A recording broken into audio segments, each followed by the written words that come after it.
नमस्कार मु स्वर बुगुड़ा ब्लॉकर सरकारी शिक्षा व्यवस्था को सुधारिबा को प्रयास आरंभ करिथिबा सेई गुंडुची मुसार स्वर। बुगुड़ा गोष्ठी शिक्षाधिकारी चिन्मय महापात्र किपरि निज इच्छारे सरकारी कल को चलाउछंदी से विषय रे आज किछि तथ्य उपस्थापना करुछि। बुगुड़ा ब्लॉक रे गत अक्टोबर 2024 रे नूतन शिक्षक मानकु नियुक्ति दिया जाइथिला। 33 जन नुआ शिक्षक नियुक्ति पाइथिले मध्य मात्र 3-4टी सिंगल टीचर थिबा विद्यालय रे नूतन शिक्षक नियुक्ति दिया जाइथिला।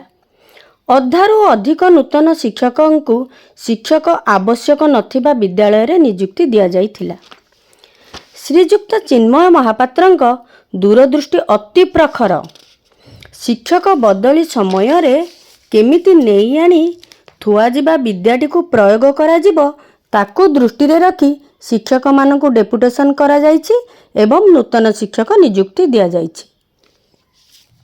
यह सूचना अधिकार आईन बल रे शिक्षाधिकारी ठारू प्राप्त तथ्य आधार रे कहा जाउछि एवं आपण माने एहार सत्यासत्य बुगुड़ा ब्लॉक रो शिक्षकंक बदली तालिका बाहरिला परे जानि परिबे। सतरे नेई आनी थोई जानिले चोरी विद्या भल। शिक्षक बदली तालिका प्रकाश पाइला परे स्वर लांचखोर मानक नाम और सेमानक खंजपट नीति प्रमाण सह आपणक आगरे प्रकाश करिबो। माणिकपुर, सापुआपल्ली, महुलपल्ली, ददराखोलो, मकरापल्ली, पांगिड़ी, जेक, डाकराबाड़ी इत्यादि ग्राम मानकरे थिबा विद्यालय गुड़िकु आवश्यक नथाई काहेकि नूतन शिक्षक नियुक्ति दिया जाइछि ताहा आपण माने खूब शीघ्र जानी पारिबे। आजिर अध्यायर गुरुत्वपूर्ण विषय थिला बुगुड़ा बीओंक स्वेच्छाचार नीति। आज सुबुधिपल्ली और गुड़ीसाही प्राथमिक विद्यालय विषय आलोचना करिबा। प्रमोशन रे प्रधान शिक्षक होइतिबा 2 जन लेवल 4 टीचरंक ठारू प्रधान शिक्षक दायित्व काढ़ी सेमानंकु बुगुड़ा बीओ सहकारी शिक्षक भावे सुबुधिपल्ली और गुड़ीसाही विद्यालय को डेपुटेशन करिसंती। सरकार जहाँ को दरमा और प्रमोशन दे प्रधान शिक्षक करिसंती चिन्मय महापात्र सेमानंकु सहकारी करिसंती निज नीति प्रयोग करी। सेही विद्यालयर आसिस्टेंट टीचरंक उपरे भारप्राप्त प्रधान शिक्षक बोझ लदा जाइछि। सरकार जणकु देबे प्रधान शिक्षक दरमा दरमा पाइब जणे खटिब आउ जणे। मानिबाको पड़िबो चिन्मय महापात्रंक कलम फुटाणी को।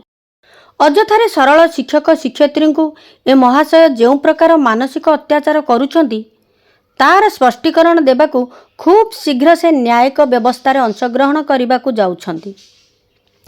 सरकारंक टंका अपव्यय, निज पदवीर अपव्यवहार, भूल तथ्य प्रदान, विशेषकर कार्यालय समय निज व्यक्तिगत काम करिबा और किछि कर्मचारी कार्यालय अनुपस्थित रहिले मध्य तांकर उपस्थिति देखाई दरमा करिबा इत्यादि अनेक प्रश्नर उत्तर देबाकू ए महाशय को अदालत को दिने आसीबाकू पड़िबो।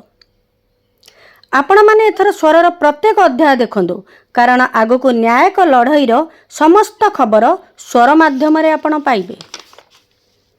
आजि पई एतिकी। आसंता अध्याय रे देखिबे बीओ बदलाइले बरडीपल्ली विद्यालयर नथिपत्र।